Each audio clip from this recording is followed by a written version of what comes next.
this evening's event, which is a joint event by the BCS Stoke-on-Trent and Staffordshire branch and the Digital Divide Specialist Group.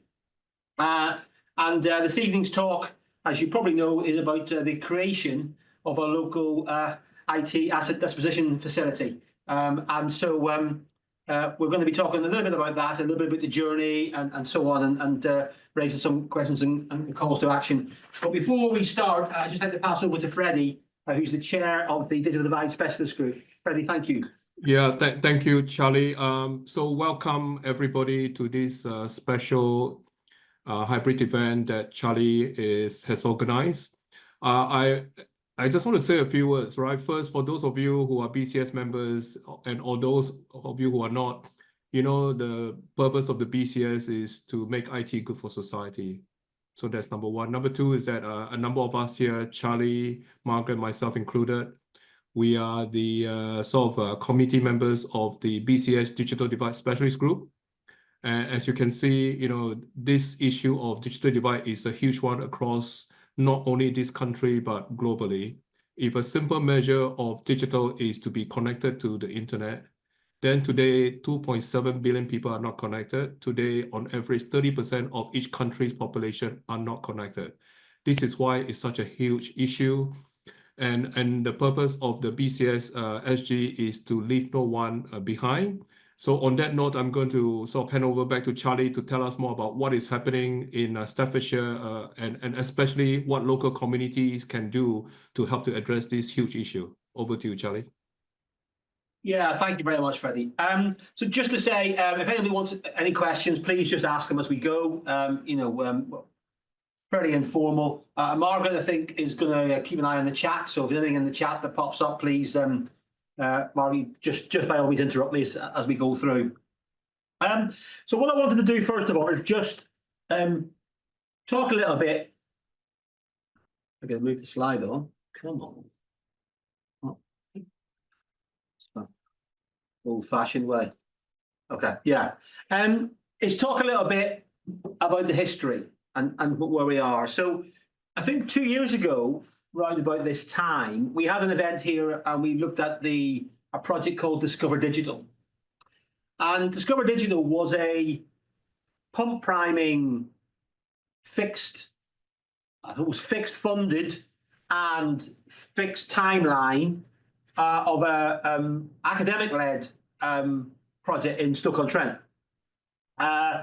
Community renewal funds, it took it to City Council, so we very much focused on that, really. And there was quite a lot of stuff that was done, really, academic-led, but community-based, and there's quite a lot of partners here that were all involved, really. And the slides will be available, so if you want to take a look at the reports, you'll be able to dig into some of that detail. But the point being is that this report was evaluated by Keele University. This is just one element and you take a look at this and it says, well, these are what people who were involved in this project. This is only, 2 years ago, right? Okay.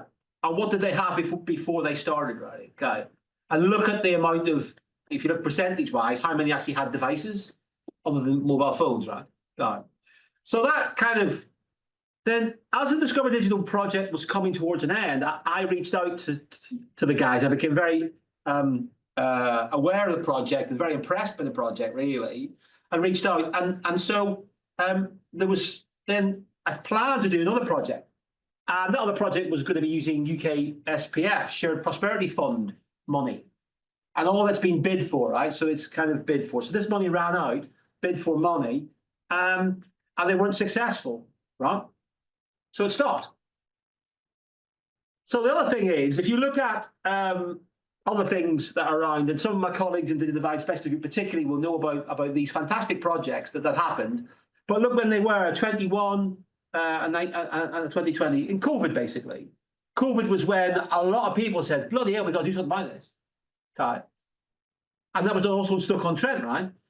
But the Discover Digital report from 2 years ago, for the people that were involved in that project, shows, well, actually, they haven't got devices either, right? Right. So the point I'm trying to make is that people are having a go at this, but it's not sustained.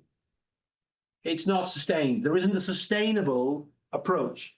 And it struck me that that was something that we wanted to try and tackle. Okay. Again, my colleagues in the Device Message Group will be very aware of the Digital Poverty Alliance. Freddie particularly is on the board there. Okay. And they've just launched the National Delivery Plan 2024. Key messages there. I'm not going to go into that, but you can see here that there's, there's still a very strong need nationally as well.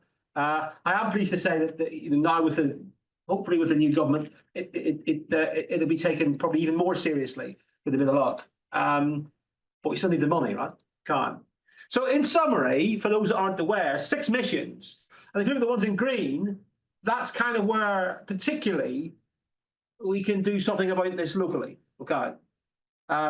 We can, do stuff. Obviously, Mission 4, we can do something about this. Now, Mission 4 has been slightly refined in the 2024 stuff about making a significant dent in digital poverty, basically. But in principle, we can do something like this. Okay. Now, so the point here is sustainability. Okay. How could we sustain this? Now, for my sins, I'm also quite involved with the Staffordshire Chambers of Commerce, and I chair the Digital Forum. And the Digital Forum is really about policy. And I approached the then CEO and said, look, I want to do something about digital skills, but also particularly about digital divide. And we agreed with the attendance at the Digital Forum really is for chamber members only. And I said, well, these things are too important. Let's try and widen it out. And that was agreed. So we started this kind of bit of a journey then, and that was about 2 years ago. On the back of the Discover Digital thing, really. And we formed the Digital Divide Working Group. And I've since coined the phrase a catalyst for collaboration. Right? Because oddly, there can be seen possibly on the local patches to be competition, right? And that's just not what it's about, okay? Not what it's about at all. So we looked at this as a working group, and we talk about 4 pillars to keep it straightforward: hardware, communications, obviously skills, base skills, and tech support. Right? I thought, what can we start with? And it was at that point at the Digital Divide Working Group I really got to know a very fantastic gentleman called Adam Whitehouse. And Adam will speak in a bit, and Adam will tell you all about what he's doing with his company. But Adam's on the same wavelength, really, and he's got the wherewithal and the resources to help, and he's decided to do that, which is fantastic. Okay, so yeah, Adam, TMT first. Okay. Do you want to talk? The camera's on you there, or you can come and sit here. Your choice. If everyone can hear me fine, I'm happy to sit here. Yeah, you're big here. Can everybody hear Adam okay online? Thumbs up? Yeah, hear loud and clear. Yeah. Thank you. Yeah. You give me next slide, the old-fashioned way. Hello, everyone. I'm Adam Whitehouse. I set up an organisation called TMT First in 2006. And TMT First, as it says there, is a business that tries to keep technology alive for longer through device repair, refurbishment, and buying and selling devices. And when we talk about technology, we're focusing on mobile phones, tablets, wearables, laptops, that type of technology. I've actually been in the mobile industry for around about 30 years, actually. Man and boy, I've always been in the mobile space, doing many different things from device configuration to trading devices, grading devices. And about 8 years ago, I got involved with a business most of you will have heard of called Samsung, who had a problem with device repair in the UK. And I think the next slide will give you an example of some of the things that we've done with Samsung. The next slide says a little bit about what we do. So we repair devices, we buy and sell devices from consumers as well as corporate organizations. We have an online site as well for consumers to buy and sell under another brand called Mealy Mobile. We process device returns. We also secure devices through data wipe and, if needed, through disposal or device shredding if need be. And forget the last one, that we just have some service agreements with large organizations. So that's kind of a very quick overview, and I don't want to go into too much about who TMT are, but hopefully if I've I know the next slide, I can tell you about some of the innovations we do. So when I entered the world of device repair around about 8 years ago, people had been repairing devices the same way.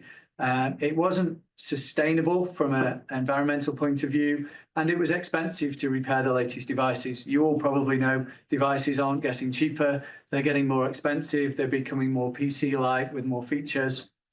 And the latest devices now have surpassed the £2,000 mark for a mobile phone. The problem that I recognized was some devices, as they aged, weren't getting repaired because the cost of a repair was prohibitive. So we approached Samsung. We came up with a new way of repairing devices, and those pictures on the top right show that. Top right shows a picture of a standard Samsung screen, and on the left, top left, shows just the screen that can be popped out and replaced, which was some technology we developed. And then we also developed it for foldable devices. And the reason Samsung have jumped on it is we save them about £100 per device for a foldable and about £50 per device for a standard device. So it wouldn't surprise you then that within a few years, Samsung decided they wanted to send TMT most of the devices that were foldable devices. And since the foldables, the flips, the tablets and the wearables, where we save them lots of money, since we developed this technology, now 70% of Samsung device repairs in the UK come to us, a small business based just down the road in Newcastle. So the cost saving meant that it interested the manufacturers. We now work with Apple as well as Microsoft just this year. But also the cost saving means that we can keep devices alive for longer because it's cheaper for people to repair their devices when it couldn't be before. So I'm in this space, repairing devices, doing the right thing for the manufacturers and people's pockets, but also doing the right thing, we hope, for the environment, as well as saving £1.6 million so far in parts. We've actually now surpassed 30,000 batteries we've saved. We've prevented the need to change frames, and we've kept more devices in the market than would have been done before. And Samsung have now pushed this technology globally. So what we managed to achieve here in Newcastle under Lyme has been pushed out so other people can do the same globally. That's one of the things we've done. But as we've grown, the next slide will show, we needed people to do this. The example I used when the BBC came to see me last year was there were approximately 30 million cars on the road. And if you wanted to learn how to repair a car, you could go and take an apprenticeship. You could choose one of 3 and become a car mechanic or a technician. There were at the time more than 70 million mobile phones. There's now more than 80 million mobile phones out there. And there is no way, there's no education path to learn how to repair that technology. So we approached iFate, and the BBC put some messaging out there, and we got people's attention. We then figured out that someone had tried to launch a repair apprenticeship a few years back and it had failed. So we were able to pick up a failed apprenticeship. We then spent about a year with my organisation chairing the trailblazing group, building the apprenticeship and getting it agreed. And earlier this year, we had it launched and we had the first apprenticeship run through our facility just down the road.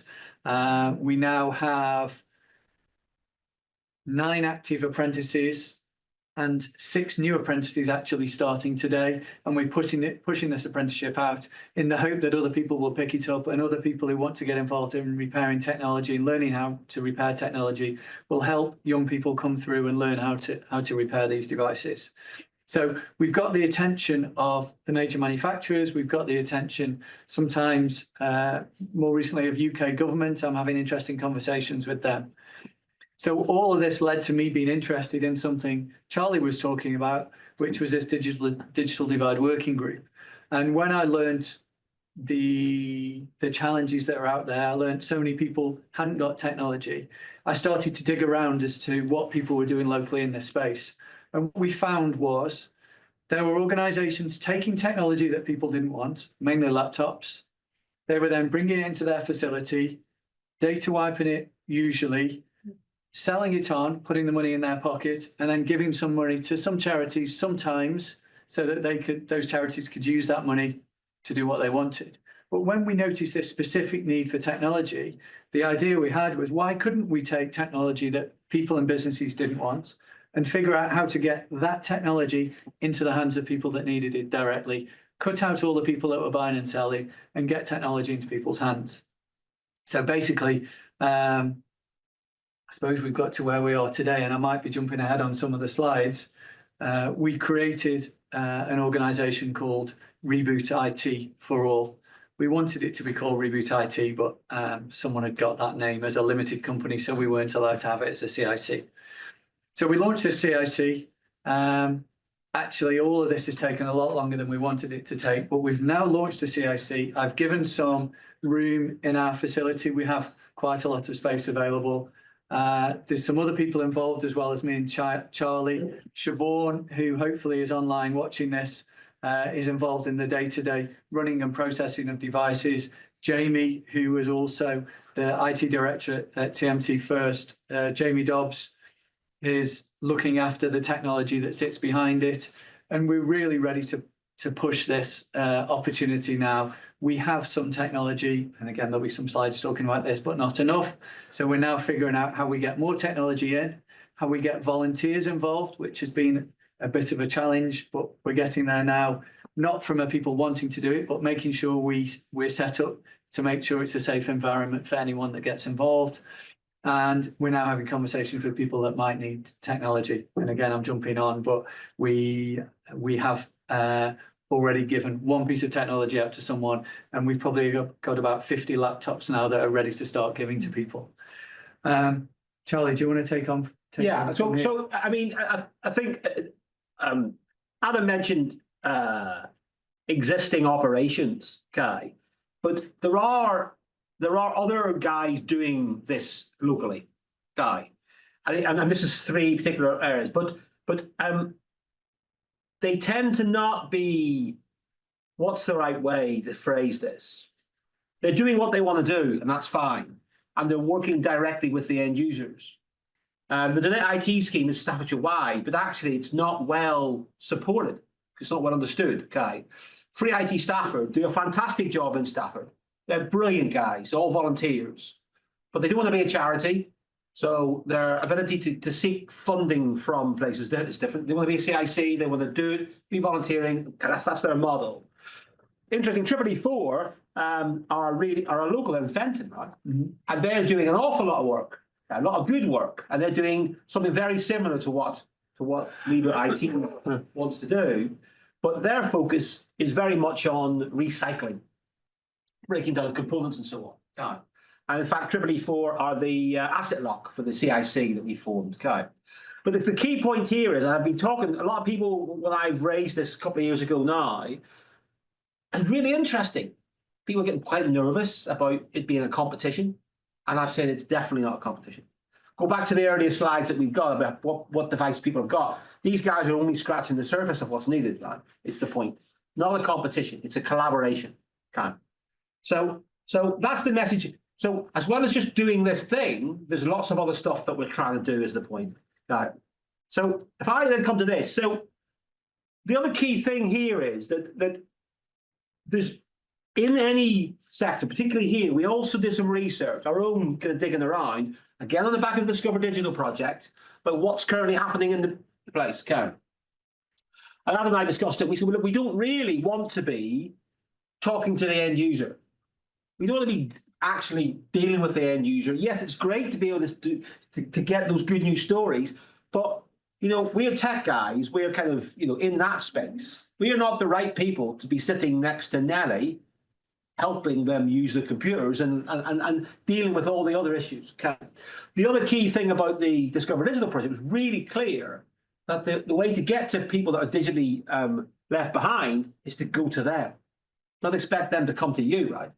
Now, there are already existing organizations that do that already. So the point is to strengthen existing third sector support, okay? And also the other key thing was to the local digital inclusion ecosystem, sustainable, back to that, how can we make it so that it sustains? And then a real focus on business. Okay, a real focus on business. You know, how can businesses get rid of their equipment in a safe and organised manner that they're happy with? Build them confidence, give them that confidence. And with the backing of particularly Adam and his organisation, with all the accreditations and all what they're doing, and Samsung, so come on, right? Okay, there's real credibility there. There's skill, there's expertise, all of that's there. Now, yes, the CIC is a different organisation, but you know, all those skills are transferable is the point. Okay, having that credibility locally. Okay, so this is kind of it really. Left to right, we've also got, because of the involvement with the Staffordshire Chambers of Commerce, we've got quite involved with the Staffordshire Chambers of Commerce. Okay. And in fact, now they are acting as a donation point for us. Okay, they're very keen to support this. The other intention is to use volunteering to do the refurbishment and training. Okay, that is a challenge, probably a bigger challenge than what we thought, but we're getting support on that. Question. Oh, sorry, we just had a bit of a problem there, but yeah. Okay, so left to right, donation, refurbishment, training, and back to the slide I was talking about is the digital device repair technician. But of course, that's too advanced for what we're going to ask people to do. But you can start to see there could be a potential career path for people if they wanted to volunteer and they got really interested. Then there could be a career path if they chose to. Right? But this is not about that yet. That's a question. Of course, yeah. So I worked for Britannia Building Society years ago, and I introduced asset management, right? Hardware and software asset management. Yeah. And we had a process like this. Yeah. So as we had a replacement policy, we Yeah. looked at what laptops and devices we were going to retire, and we had the whole, you know, data wiping, and that went onto our asset register and blah, and we did everything properly. Yeah. And we did donate to a local school. Yes. So we physically took them to a Yes. local school. Yes. It's not a problem. It's the software that's on there. You can't transfer your licenses to the you can't transfer your licenses to the software. You can't. You know, you might be handing over a device that's got an operating system that's near end of life. You know, so there's quite a lot of issues, I guess, to be thought about with this donation, right? You can't hand over a problem to somebody that, you know, Yeah. they can't maintain it themselves. You're just giving them a bit of tin, and they can't actually use it in 6 months' time because it can't be upgraded. Yeah. Yeah. So I think there's quite a lot of complexity in there. What we did was we supported the school as well, and we bought Yes. licenses, you know, so that was an additional Yeah. contribution that we gave. But I think you've got to think of those things. Hardware has software on it. Yes. Yeah. And then, or else in this cloud world, you've got to pay for connectivity. So the cost model that sits with that is actually quite, it's not linear like that. There's other things that come in. Yeah. Could I just add something to that? Yeah, of So course. just by way of introduction, I'm Jamie. I'm the chairman of one of Google's leading partners in this country. Google have solved a lot of the problems you're referring to Yeah. there. So for example, in my business world, we are the leading partner in this country to put a thing called Chrome Flex on a repurposed device, which costs less than £30. So local authorities across the country are now looking at that, and instead of spending millions to solve all those complex those issues, because you're things. absolutely right. Yeah. Yeah. You hand a Windows Yeah, 11 yeah, machine and to you someone can- who's in digital poverty, and they're like, who's going to do the updates? Who's going to support this? It's just a complex world of Yeah, cost and exactly. complexity. You hand a Chrome Flex device to someone, it's supported for up to 10 years by Google and all Right. manner of other things for less than £30, and it's as simple as it gets. Yeah. So there are some solutions to some of those Yeah, that- issues, I'm but they're sure not there widely known about. It's a problem. Most Exactly. people It's don't got know to be embedded in there, hasn't it? You know, you've got 100%. to have a way Yeah. to make it sustainable. Yes. It's got to be sustainable to the end user. Yeah. And I think the other thing, you know, I don't think you can ever get away from the end user, because you've got to give them a spec, right? Go give them a catalogue. This is the stuff that we've got. And this Yeah. is what the capability is, so they can match their requirements to that. Yeah, but I think Yeah. you're right. But you know, there's. Sorry if this phrase is very glib, but there's a phrase of you can't eat the whole elephant, right? Okay, and so the point is, the Discover Digital project clearly demonstrated that you gotta go to the people. Okay, Yeah. when you go there, yeah, all those issues are right, but you can't you can't solve them all at the same time. No, is the no, point, right? no, Okay. not- And so you're absolutely right. Back to the 4 pillars where we've got obviously the hardware, the connectivity. You've then got the training, you've got the support, all that. Okay. That's the sustainability piece. Now, if you look at the UK SPF funding that this area has been given, we touch on all of those areas, right? But they only last for the length of the funding. You get a third party, and we're only touching hundreds of people, right? So what this is about saying is, yeah, those issues are real. They're absolutely real. And we haven't got an issue. We haven't got the answer. Maybe we've got some answers. sounds like it, yeah, we've got yeah. some answers, but we haven't got them all. But it's about raising the profile locally. How do we create that circular nature of that? No. So the business community have stepped away a little bit because they've got a problem and they don't really want to get into this. Well, I'm going to give you, like you mentioned, we're going to give you some equipment. How do we support it, guy? And so there are already digital inclusion programs that help people with training and help people so what we're trying to say is, yeah, that's a really important part, but we're going to start with a bit that we know about, and also then work on the local governments and so on to kind of collaborate, and break down these walls of UK SPF, So you can see on the right hand side there, on our patch, there's 2 main third sector support organisations. One's called VAST for Stoke-on-Trent, the other's called Support Staffordshire for Staffordshire. So already you've got this kind of slight breakaway between the two, and what we want to do is try and join them together because their funding comes from different places. And what those organisations do, they support the third sector. That's their job. That's what they get their funding for. So if you're a charity, and in fact our CIC is getting support through VAST to be a better CIC, volunteering that. So these things exist already. So what we didn't want to do with Reboot IT For All is mess with any of that. We don't want to mess with that because we don't think we're the experts, and it's only another supply route for an end user to have to come to. So the model we're adopting is that we get those organisations to come to us. They come to us, they register, they come to us, they ask, can I have some equipment? And you're right about spec and all that. That's going to come and what they want and what they need and so on, and the licensing issues and all that stuff to do. But we're at the beginning of something which the intention is to make it very much sustainable. So yeah. As a Microsoft partner, we can get pretty cheap licenses and we can sell those on. And if devices aren't suitable, we'll talk a little while about what's going to happen when Windows does some updates that won't work on some PCs. Then we have got other operating systems, Chrome, maybe Ubuntu based operating systems. There's things we can do to keep this technology alive and useful to someone. Some people might just need a connection to the internet. I was just thinking that in terms of like, say for example, the Windows licensing thing, because this is getting, there's obviously like a charitable element to this, isn't there?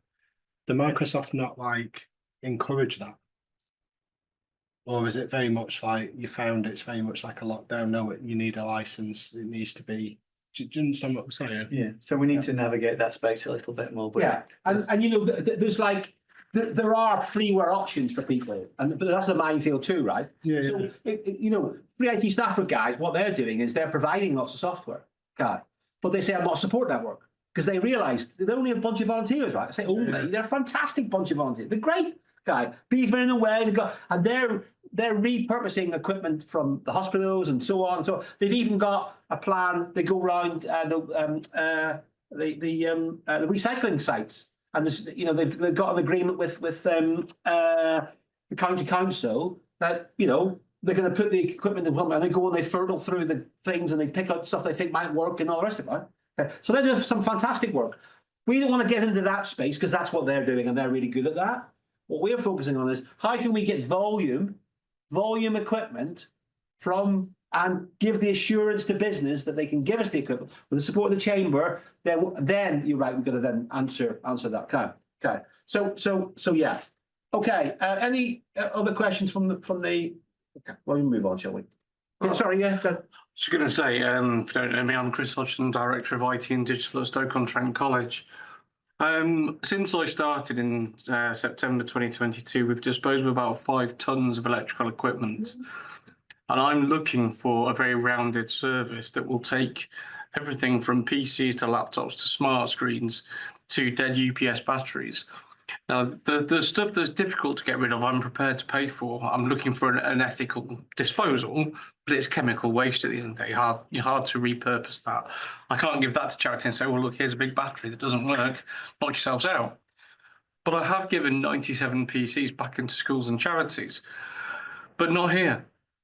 The companies are based up in Manchester because they will take everything from me, old projectors, old vehicle testing equipment, everything, and I'm looking for that solution. Yeah. And then, of course, I then get a waste transfer note, a digital destruction certificate for every piece of kit, serial numbers tagged for every single asset I've given them, and then I can also get a rebate unless there's a disposal charge. So we gave them a load of non-height adjustable monitors, and they said, well, we can't really pass those out again. They're not really compliant. So they had to pay to get rid of it. But overall, out of all those 5 tons, nearly 100 PCs have gone out to schools and charities. Now, I don't know how they're licensed. I know that they will have the metal etched with Stoke-on-Trent College because that's how they used to security mark things. So our name is out there on kit somewhere that I presume is licensed, but I do know that everything was wiped. Yeah. So I don't know what their solution was. But as someone who's getting rid of a lot of kit, that's what I'm looking for. I would love to work with you on that then. Yeah. So even if it means starting from what they've done for you that makes you happy, all the way back, Yeah. how do we achieve those things? One of the reasons for me being here tonight is I think what we've done has been really good, but it's not local. Yeah. So now we're at the stage in the college where we're actually starting to refresh kit that may be salvageable. Everything I've given away so far I thought was just pure junk, but actually there was a bit of life left in it. We're not talking much life, we're talking PCs that had Vista Basic stickers on, Core i3, 4 gig of RAM, not great PCs. But now we're looking at refreshing sustainably, and we're looking at moving to more thin client technology. What are we going to do with all of the stuff that we're left with? I have 2,500 PCs in service right now. So I've got to think about what I'm going to do with those PCs as they reach the end of life. Yeah. So one of the companies I mentioned earlier, E4, Guy. The plan is with their agreement, and we're still kicking it around because back to this competition thing, you know, I talk about personalities, right? And about who you deal with and so on, right? So Do we have E4 on the call? well, no, I don't think they are. I don't know if Bill's joined or not really, but I think, you know, the point is conversations are being had about how we can do this sustainably locally.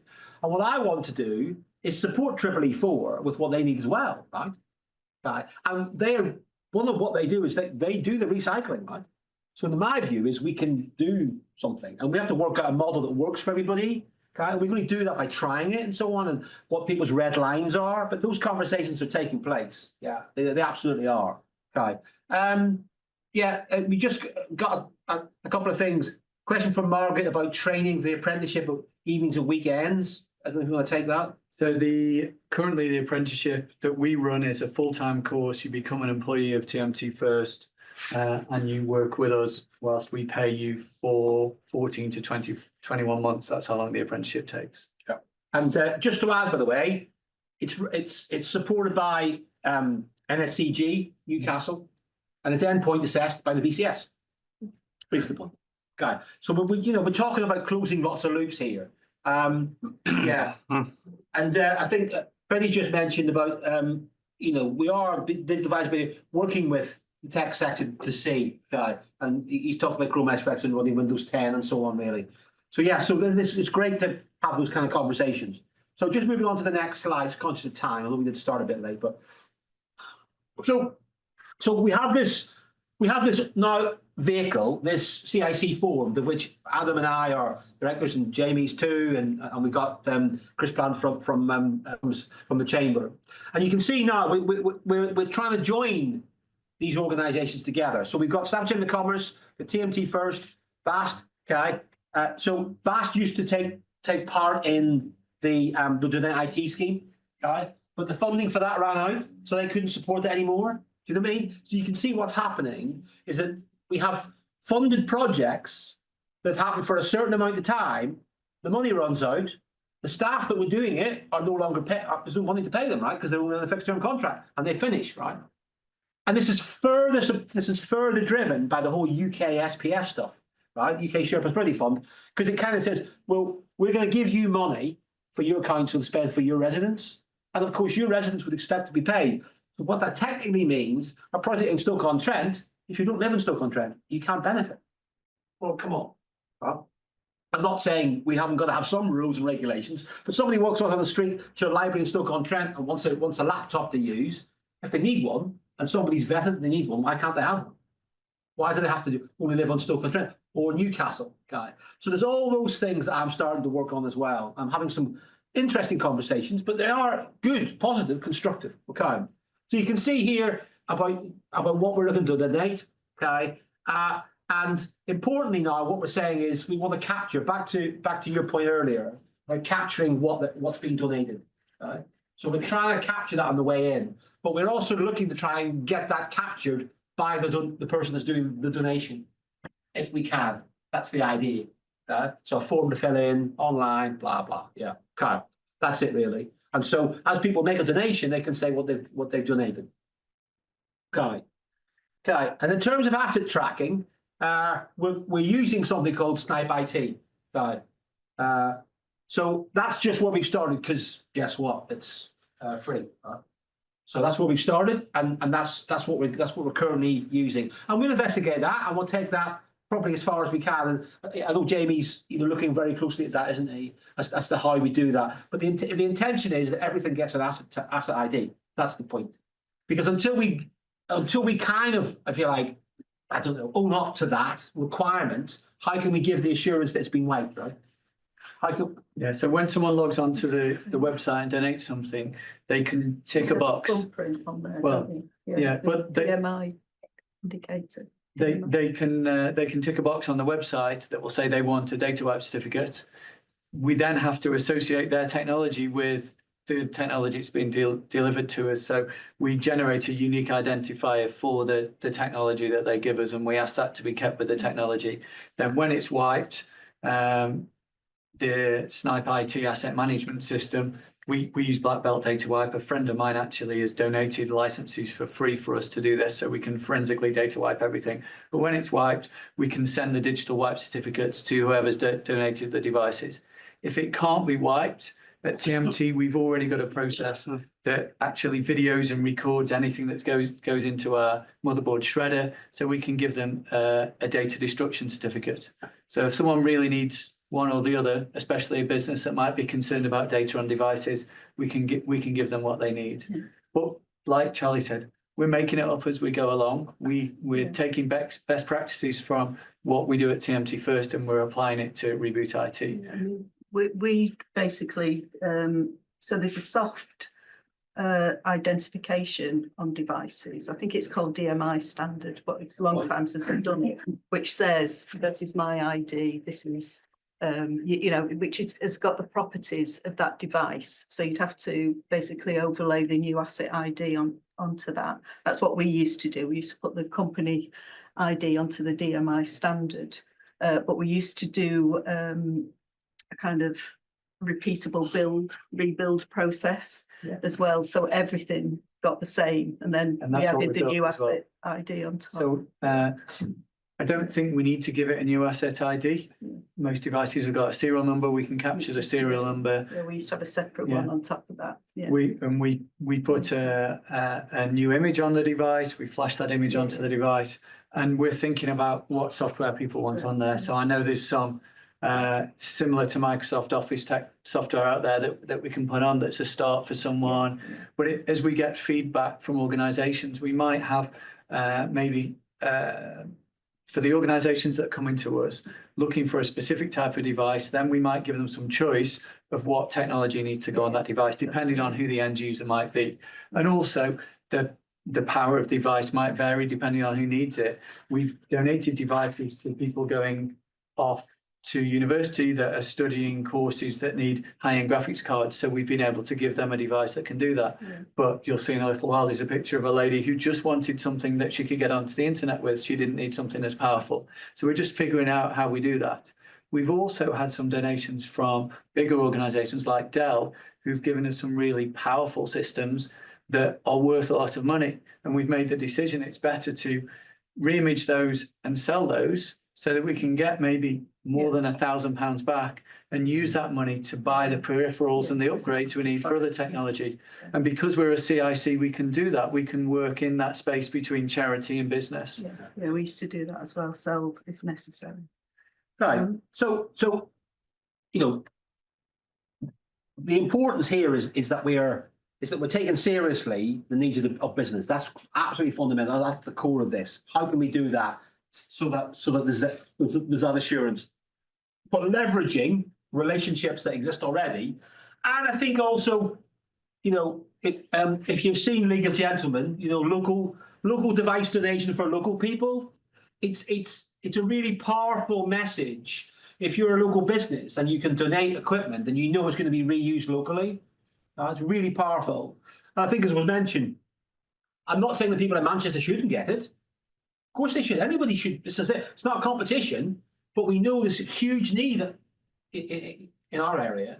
So we need to give businesses the option that that's what we'll do, really. And building on the fact that we're trying to make use of and strengthen the existing local presences of third sector and indeed those working in the digital inclusion space, what's not to like in some ways? Okay, don't get me wrong, it's not perfect and it's all the answers aren't here, but that's the idea. All right. So yeah, it's only a start. Okay, we're just beginning. Okay, really, it's taken a lot longer than we thought, and the frustration. But you know, Adam's got a really busy business and growing business to run, and he's got, you know, his staff are kind of lending time and so on, and I'm doing my thing, and you know, so we're doing what we can, but we're leaning into any support that we can get, really. Okay. So, but the whole point here is location. It's not. It's about connecting people. And one of the key things I think Freddie would like me to say when we smile is joining the dots. You know, Freddie's got some fantastic presentations about about joining dots and what we need to do. And so it's making use of what we've got here. And so what we've got here locally in Stoke-on-Trent is different to what they've got in Leeds, right? The organisation's different, the councils are different, so we don't have a one-size-fits-all, one hat for everybody. But what we're looking to do is do something locally that is sustainable and is repeatable. Because the thing is, if we want volunteers to do this, and that's part of the objective here, well, they're not all going to come to Adam's place because they might live in Burton-on-Trent, right? So what we want to do is build something that can be hyper-local. And if an organisation is willing to give some space, okay, and it may be a college, maybe, I don't know, it may be a university, maybe another business, might be I don't know, then if we've got systems in place, plug-and-play systems, then there's a potential for like a franchise model. I don't mean franchise in the truest sense that they have to pay for it, but what I mean is that there's systems there which they can then take a copy of and plug into, or we have a centralized system that they plug into, whatever. But hyper local being, you know, somebody can, you know, go outside and get on a bus for a 10-minute bus journey to go and volunteer, right? That's kind of what we're thinking. How can that happen? Okay, it may not ever happen, but how could it happen? How could we make it happen? Okay, yes. So here we have the very first one. The story here is Vast got a request for funding for £1,000 for a laptop and some other bits and pieces. And Vast said to us, well, we used to run to the IT, but we don't do anymore. Sorry, yeah, thank you. We just got a thing on the screen here, a timeout, sort of. Yeah, so Vast said to us, okay, so that's number one. That's our first baby, if you like, that went to Western Heights Residents Association, and that saved Vast's, I don't know, a couple of £100, maybe 500 quid's worth of money, right? Okay. So the University of the Third Age, and I know this because my husband gave the classes, they basically would have given lessons on how to use your devices optimally, right? And my husband did that for about 4 years, kind of teaching people. They said he was very patient. He's not patient with me, but he's patient with everybody else. But you see, that for me would seem like an entry point. Indeed. Yeah. And the Good Things Foundation, for instance, have a national programme for that, right? that people can plug into, but also TM. We'll come to it in a minute. I think I always forget the acronym for the hospitals. I'm really sorry. UHNM. No, not the other one. Okay. They've got a fantastic program of what they call digital angels, right? And they've come along to the Digital Divide Working Group, okay? And they've presented, they've done some work there. They do some fantastic outreach work in the libraries, okay? But not really in the city of Stoke-on-Trent yet, okay? Because you've got these different funding boundaries. Okay, so there's lots of impediments to making this sustainable. It's like somebody designed, how can we do this? How can we make it unsustainable? So what part of this is about, I think, putting your money where your mouth is, i.e. Adam and his business are able to say, well, look, yeah, come on, let's get on with this. But then wrapping around that, what else do we need? And all these other issues that we're talking about that we don't have finite answers for, but we have a digital inclusion ecosystem that exists in this area that people are keen. If the money's there, we can do it. So how do we do that? And that's a funding model that we have to work out. I'm having conversations with the local councils about how can we collaborate between us? Yeah, how can we do that? Yeah, that sounds almost heresy, possibly, but it's not. It's absolutely doable. It's absolutely doable. And of course, with the reduction in budgets across everything, well, people are starting to think, well, the only way we can save money is by sharing services. Yeah. Okay. We talked this earlier. This is a real problem, and I know that the Windows 10 thing, we haven't got an answer yet, but there are lobbying. I know that there was a meeting, I think, earlier last month, Freddie, I think, about this. So I think there's a real issue, and maybe the gentleman here might have. Yeah, that's a massive issue. My business is literally inundated with organisations across this country who simply are not going to pay to migrate to Windows 11. Yeah. So what Google is doing is providing Chrome OS Flex to as many people along with training and support as possible. So, for example, I'm working with the RAF at the moment. The RAF have 66,000 cadets from some of the most deprived areas in this country spread across 190 squadrons. Yeah. And they are working with major donors, big FTSE 250 companies donating tens of thousands of devices to them. And I'm working with Google, and my team works with Google to then put Chrome Flex on, which costs less than £30 per device, and provide the training as well. And that's going out to 66,000 people across the RAF. There are solutions to these problems. Microsoft won't like those solutions. I appreciate that. But there are solutions to these problems for a very cost-effective way of doing it. So rather than try and reinvent the wheel, like I could happily share with anyone who's interested what the RAF are doing and connect you to those people, because it's extraordinary what they're doing. That'd be great. And they're using those repurposed devices now to launch the first BTEC in space that the RAF has launched. Yes. So some amazing stuff going on. I think the challenge often is joining the dots, to use your phrase. Yes.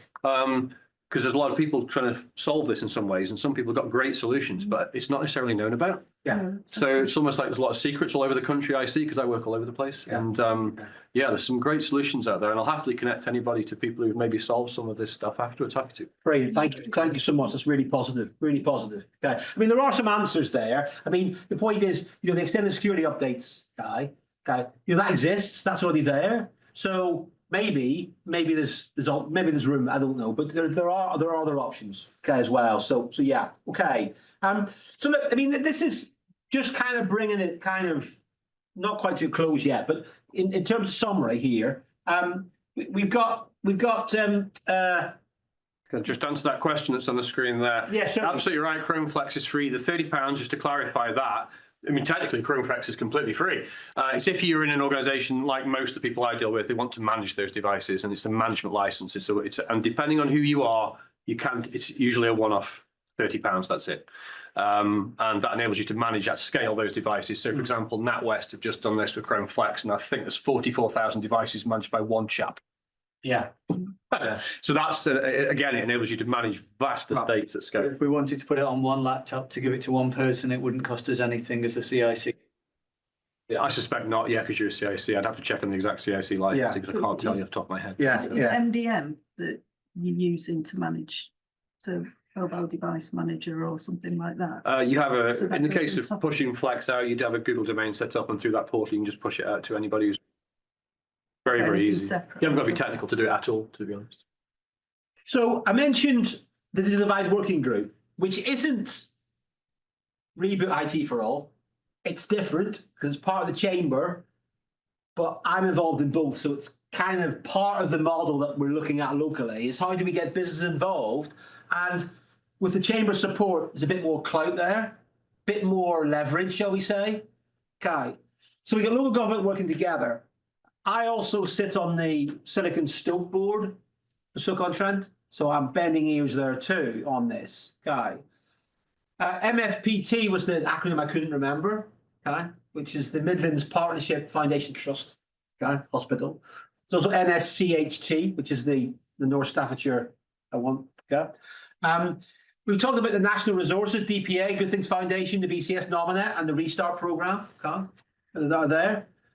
We've also talked to local academics. We mentioned about Discover Digital, Keele staffs. Over at Keele, particularly, there is the Digital Society Institute, and they're very keen. They've got keens and thoughts and working together. They've got different society institutes that want to work together to support and drive forward and improve digital inclusion. And they see that with their students coming as well, you know, skills even and that kind of thing, really. And then coming into local operations, we talked about Reboot IT, the Free IT Staffordshire before, the IT. So the point here is that there's various answers to this to make it sustainable. That's the point. It's not just about giving somebody a laptop at the point. It's not that, okay? But I think we've taken a lot more seriously because we can, right? We've got skin in the game. So what we're not doing locally is saying, well, what you should do is we're saying, well, here's what we're doing. What are you doing? The skin in the game. And I think once you've got skin in the game like that, then other people will sit up and I'll sit and meet them and go, what do you do with your equipment? So I had a conversation with the digital director for Stoke-on-Trent City Council. And he said the same as, well, there, you know, what you do with your kit, right? Well, okay, because he wants security, he wants the assurance. So I have a feeling that businesses locally are very keen to give their equipment away if they get that assurance, yeah? And that starts to say we've then got equipment that we can do something with, and once we've got that, we can then start to scale. Okay, that's the idea. Okay, but we do want support. We need support.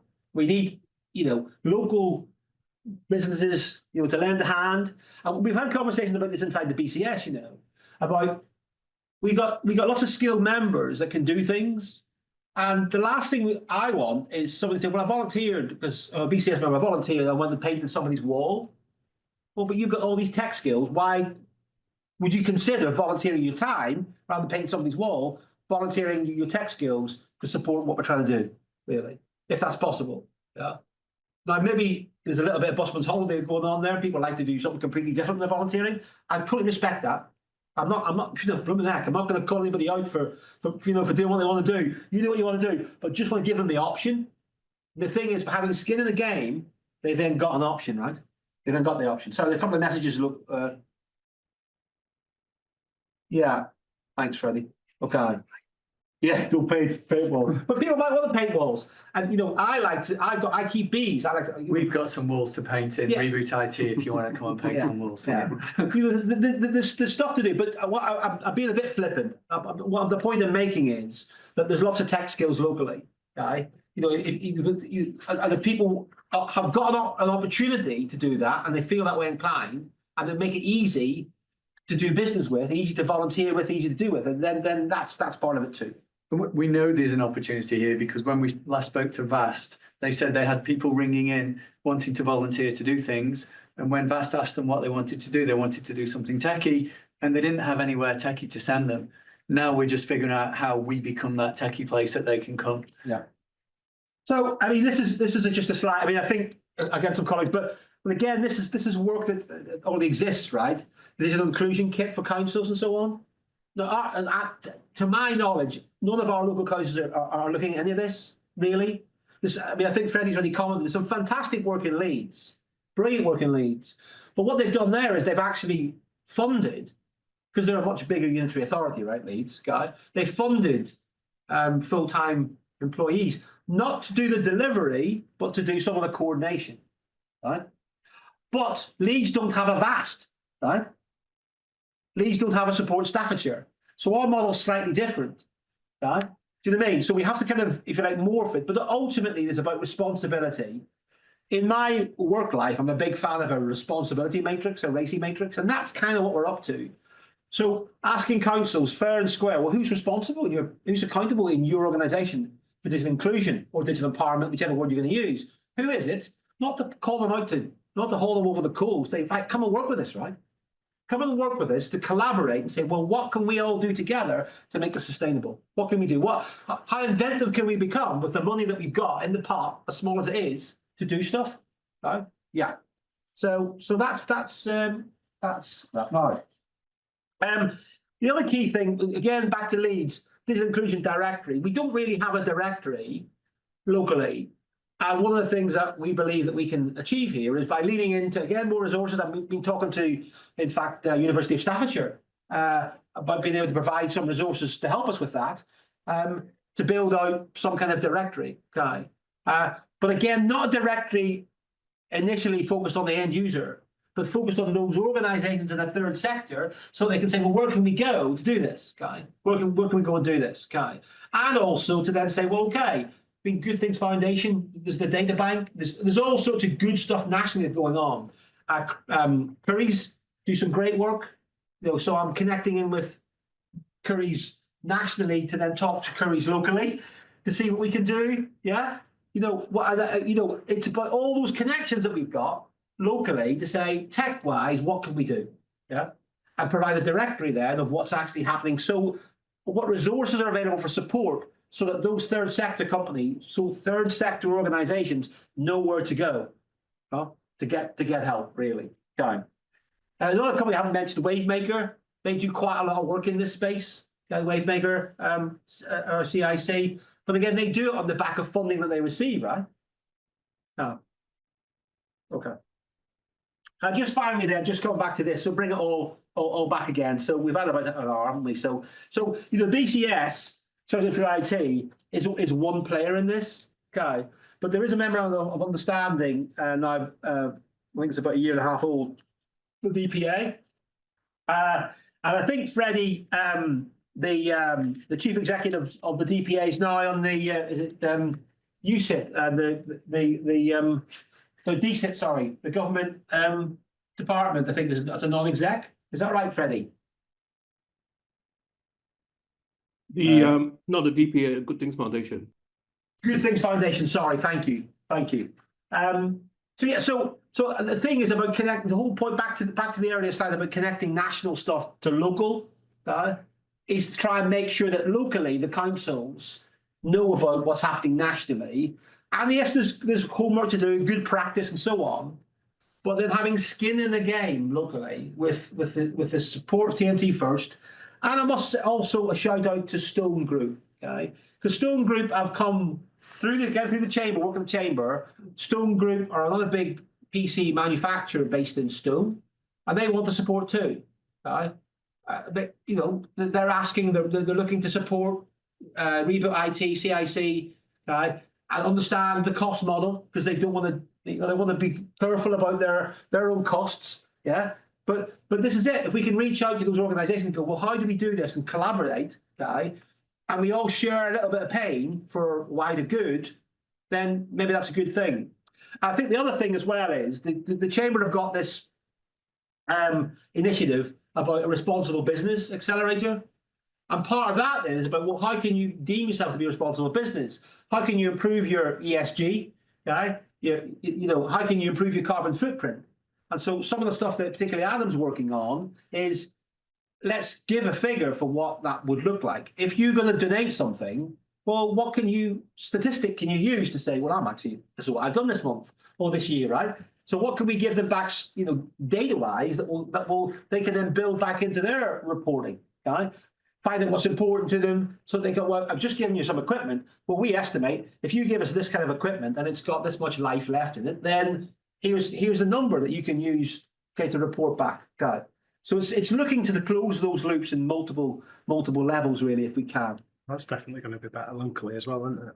You what, sorry? If you're dealing with a local circle, Yes. back to the Manchester thing, that's going to be far better from a carbon point of view than it is. Yes, indeed, potentially so, yeah, can. Can I ask a basic question, because I might have missed this somewhere, is, right, does the CIC, does it exist, or is it still a concept at this point? It exists. So it It's exists. happening. We're and it receiving is devices, Yeah. processing devices, and Yeah. we've started to give them away. Right, as an aside to your company, so it Absolutely. is, right, so it exists, so Yeah. what is it that you need then? So you're asking for volunteers, so I'm not quite clear. Apologies if everybody else is, not quite clear what that looks like. So, you know, take me, right, I'm Yeah. a asset management, right, no, inside out, back to front, process point of view. Would that be of any help? Absolutely. Right, so I can't, you know, could volunteer, or is it about people trying to collaborate with their within their organisations to say, do you want to be part of this? Or is it, you know, I've got networks in schools and things like that. So are you asking for volunteers in all these different spheres, And we've really? got people helping in all sorts of ways. Okay. So I've got a friend who's got an outgoing company that sells airtime. He's committed some of his staff's time to make calls to large organisations that he knows to say, do you have technology? Are you based in Stoke-on-Trent or surrounding area that you don't want? Okay. So what we're trying to build, I'm trying to treat it like any business that I've run, which is we start small, we have an idea, we prove the idea, bring technology in, re-image it, give it to someone, and then scale it. So how can we do that? How can we work with a local college, as an example, to bring in technology they don't want? How could we maybe work with the college to give an opportunity for some of the students at that college that might be doing this type of course to be involved in learning how to data wipe and repair devices? Then how can we build the systems and process it to manage those assets correctly and robustly so that all the partners we're working with are happy with the process that their devices are following? And then how do we give those technologies to people? So VAST know charities that need technology. I already know Saltbox, I know YMCA, I know people who work in other charity organisations that might need this technology to help them. And we know they're having to spend lots of money. So if we can save them from spending money and they can then use that money to do something better for their charity because we've given them a laptop, a mobile phone, a tablet, whatever it is, then it's just how do we scale that? So people with business minds, with marketing minds, with social media minds, who have physical skills to help us move product around and repair and re-image product, treat it like any business. But if we can have those free skills to come in and help us, we'll take that, please. I just wanted to say that because I wanted the asks to be very explicit to everybody. So I think it's clear for me now. Yeah, I mean, if you look across this diagram, really, which is really, really simple, right? So if you're an organisation that wants rid of its equipment and they're operating locally, get them to talk to us, right? If you know a third sector business, third sector organisation that might need equipment, get them to talk to VAST or Support Staffordshire to talk to us, right? Right. If you've got skills and you want to lead into this, come and tell us what you want to do. Okay, there's lots of stuff to do, really. So I talked about, for instance, the directory. Well, maybe somebody's got some really good web skills and they want to be involved in the directory, and they'll give us a couple of hours a month. Brilliant, guy. So it's at this stage, it's that. You obviously need people on the ground to do some of the repurposing, the wiping and stuff, but there's stuff around that we need, really. So as Adam says, any business we're going to need that, you know, those. Now, so the other point to make is we saved VAST's funding, let's say a couple of £100, right? In the Discover Digital project, right? They had put money in to give people devices, right? They bought devices and gave them away. Right? Why? Because there was no other option, right? No other option. So what we're saying is, if we can, to take TMT, make that technology live and be available for longer, right? And locally, and we can prove it's being done properly, shall we say, what's there not to like, right? And we're going to save individuals in those organisations their own budgets that they would normally say, well, you need a laptop for that, or you need a whatever for that, right? Right. So that's the point. Now, it can't all be done for free, okay? You know, we can't ask TMT first to fund it all. That's ridiculous, right? We can't ask the Stone Group to do it either. Okay. So one of the things that we are discussing is, well, what are the factors about it? And as Adam's mentioned, one of those is, well, let's sell the really good, expensive kit and make money that way. We can do that. So, and also, as I mentioned before, maybe there is well, look, we're taking the kit off you. Give us a little bit, for that, really. And what can you afford to give that you think is worthwhile, okay, to put it into it, okay? That is, but so we don't want to be absolutely explicit yet about what that model is, because I'm really keen, and I think, Adam, you're keen too, that we give these things away, right? I don't particularly want to be charging people for the equipment. I was just thinking that from Ed when you were saying that, Charlie. It's like when companies dispose of a lot of equipment. Yeah. Is there generally a cost to them, or? Yeah. Normally, there's some kind of disposal cost, yeah. But that needs Depends on to the be value. It thought. has to be ethically Did disposed the of. college get money back? I suppose so, yeah. But you, No, but it was free of charge to us. did you reclaim, did you stop your license costs? Right, so that's where you save, is you have to pay for the hardware disposal, right? That's fine. But you've been paying potentially license costs on those. Well, just the those license just covers the CFDs. estate. Yeah. So you dispose of kit. Well, that's if you've got, if it is at that level, but not all your licenses. So All of at our the same licenses level. cover all of our PCs. Yeah. So no matter whether they are with us or not with us, once they're wiped, I don't care about the license. Yeah. The Microsoft licensing is allocated per person, not per device. That's what we use for the 365. And the client licenses are just part of our campus agreement. But you may have other more complex licenses on there as well. Typically, no. well, you may No, so not, we, but so other we operate in terms organisations of do. floating licenses for most of our. Yeah, other organisations. will have There are a couple that Oracle, get for locked example. into a machine. But as long as we get a digital destruction, the license no longer exists. So we don't really. If I can just, care. well, we want to just want to we're out of time for the guys that are online. So just to kind of try and wrap it up then, really. I think we've answered most of the questions online too. So the point about this really is skin in the game, collaboration, not competition, right? Okay, and getting everybody to kind of, if you like, face up to their responsibilities, really, if we can, really. Yeah. And then I think as Freddie's just commented in the chat, really, we have got the BCS Digital Device Specialist Group has got a LinkedIn group, so you're more than welcome to join that. BCS member or not, you can join that and just see what's happening in the space. There's loads of posts on there about what's happening nationally, what's happening in some local councils. And what we want to do is take that good practice that's happening in Leeds and Exeter and in Newcastle and use that experience here and then be able to say, well, look what we're doing here and tell other people about it, really. That kind of story. That's the idea, really. Yeah, I think we just had the hour. I think we started a bit late, didn't we? So I think we're going to wrap up now, if that's okay. I mean, people are willing to stay in the room for tea and coffee that they couldn't have earlier because there was tech issues and I couldn't get the cups in time. Yeah, so I think there's some mince pies at the back. Just before we look to close, are there any other questions from the floor? Sorry, from the Zoom. Anybody else get any other queries from the Zoom?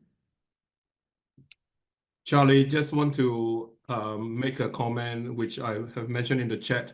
I think it's worth working with other areas. Essex has got a tool that they've just launched. I think that might be of potential use by what you're trying to do in terms of having a local directory, in terms of assessing, gaps, in terms of trying to find volunteers. Yeah, so that might be worth checking with them. Yeah, so I will do an introduction for you. Yeah.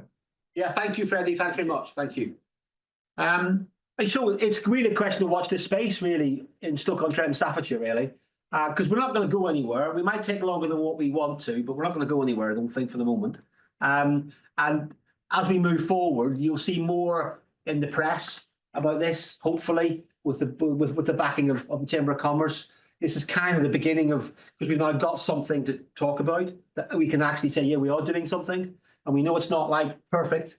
We know that. Okay. We want to get better at it. We want you to come and help us, really. Okay. Yeah. Okay. So I think we looked at close. I just ask Adam a couple of questions. You said that the company was doing this before you actually step into their shoes. Why did they fail, and why did you for that you be successful as you are now? And the other question is, the companies actually getting rid of the assets, the computers. I mean, what is the replacement? Are they just getting rid of them? Are they moving to cloud, or what are they doing? Technology has a life cycle. Yeah. A lot of organizations lease that technology. They might lease it for 3 years. At the end of the 3 years, it's paid off and they bring in new technology. But that technology will last for longer. If we think about a mobile phones launched today will have 7 years worth of software updates, 7 years worth of security updates. And I think hopefully operating systems for PCs, they probably have a similar length of time as well. But the hardware has the capability to run those operating systems usually for maybe up to 7 years. So there's still half its life left when some organizations get rid of it. I don't know what your asset replacement cycle is. It might vary by. Well, it's a bit lumpy in FE because the funding isn't always guaranteed to be there. So I'm very careful that if we're going to buy something, it needs to be lasting at least 5 years, if not longer. And stuff that we've got in service, which I think is probably about 5 years old now. Yeah, we just stick SSDs and more RAM in it. We'll just keep it going for a bit longer. As long as we've got Windows 11 working without TPM chips. It's pretty easy, and we can keep it going for just a little bit longer. Those are the ones that will get replaced. Absolutely, though. What I can't do is replace 2,500 PCs every 3 years. We simply don't have that kind of funding. So I'm looking at whether to target your standard machines and we go with some kind of thin client technology, or whether we think more carefully about our e-games machines and we go towards more of an NVIDIA grid sort of distributed GPU solution. And then those are thin cliented because those go out of date so quickly with all the new games and stuff that are coming out. Why not pump the money into your infrastructure and just keep thin clients out there in device? 30 quid on the back of a monitor, they're easily replaced if they break. But yeah, what we're moving more towards is, do we need this many devices? Why don't we have more flexible learning spaces? That's the point. Why don't we, I think we need more like about 1,000 PCs across the college, not 2,500. But again, we've got to verify that on occupancy rates and usage rates. Curriculum delivery is still in Stoke-on-Trent, sometimes a challenge where they will suddenly say, right, let's jump on the computers to have a look. And they expect 20 PCs to be in the room, even though they're only used 1 hour a week. Yeah. Should I be replacing them? So there are lots of organizations making money out of organizations like yours and running businesses. So if businesses can run and make money from old IT, why can't we run a CIC in the same way, especially if we can have volunteers? That's going to save us some more money as well. So then we should be able to put resource back into local communities, back into schools, back into Cub Scouts and Girl Guides and all sorts of organizations that can't afford technology that other people are giving away. And for me, it's very circular in terms of upskilling people as well. I know you're coming into college on the 3rd of December, so I've got you in my diary. But it's those things where, okay, what about the people behind all of this as well? Yeah. And you were very keen. I mean, we spoke before, haven't we? We're very keen to reach out to colleges and the universities and say, well, what can we do? How can we make this work?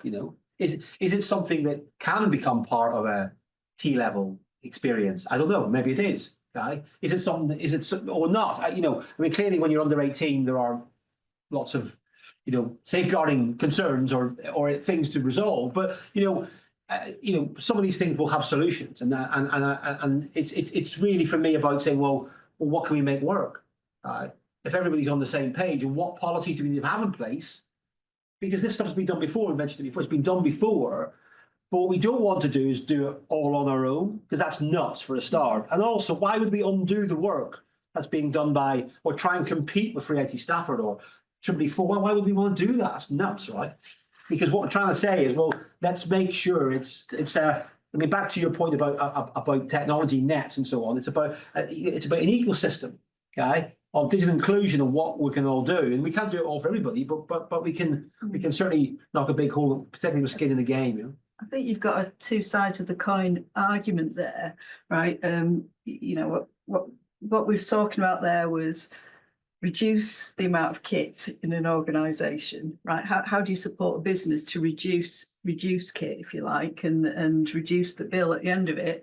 That will stop the flow to actually end users still need kit by the Reboot IT. So it's almost a conundrum that I think both need to be fixed, but You service our kit and resell it back to us. Yeah, so we do that with mobile phones. People send us their old kit, we data wipe it, re-image it, repair it if need be, and then sell it back to organisations. We do that as well. Why couldn't we do the same for a college? Yeah, I mean, all these options are potentially open, right? Okay, and obviously we need to get something up and running, which we started. Okay, and now we're kind of saying, hey guys, look what we're doing. Okay. And we're trying to join people. Still, people are being a bit, well, you might be a competitor, and you might, okay, because there's only so much UK SPF funding that's going around, right? Okay, so everybody wants to kind of, well, I don't want you involved in that project. Okay, so as an example, Newcastle, so Keelan Town, part of that work, although that came, part of that work, they're doing some data inclusion work, Keelan Town, right? Okay, but that was a competitive tendering process. Keelan aren't delivering it themselves. Keelan put out a tender for organisations that want to deliver digital inclusion to go into that, right? That's the current model, right? Now, I'm not saying it's wrong, but I am saying it's not sustainable, because when that money runs out, that service will stop, okay? Yeah. So how can we rethink that and say, well, how can we do that, okay? And yeah, volunteering is part of it, and we're all saying, look, some people are going to be paid, of course they have, okay? But what can that look like? And I'd encourage everybody in the room, and online, to think about that. How can we make that work? And we're all ears, is the point. We haven't got all the answers, definitely not. But collectively, collaborate. The hive mind, as they say. If we can locally think, well, yeah, we can do this locally. We can make stuff work. I know a chap, and I know this guy, and contact this and contact that. And some people might go, well, you know what? Thanks very much. Nice project, but I can't get involved yet, and that's fine too. Okay? And we go forward. Might say, here's some cash, can't help you, I haven't got any technology, but you're doing something great for the local community. Yeah. And they'll give us money to support us. Yeah. So that's us. So look, we're going to stay on for a cup of tea and a biscuit, whatever, if guys want to. If there's anything else, then please reach out to me, Charlie.Hughesmith@bcs.org. Okay. The one final thing to say probably is that if anybody is a branch member, we have our AGM here in 2 weeks' time, when I'm really going to try really hard that the tech works first time. I thought it was remote. I thought we were doing it hybrid. We're doing remote as well. It's hybrid, Right. fully hybrid, the whole lot. Yeah, no, I'll be here just in case we want to turn up for a mince pie. It's Christmas jumpers if you want to wear. Okay. Thanks, guys. Thanks very much indeed. Take care.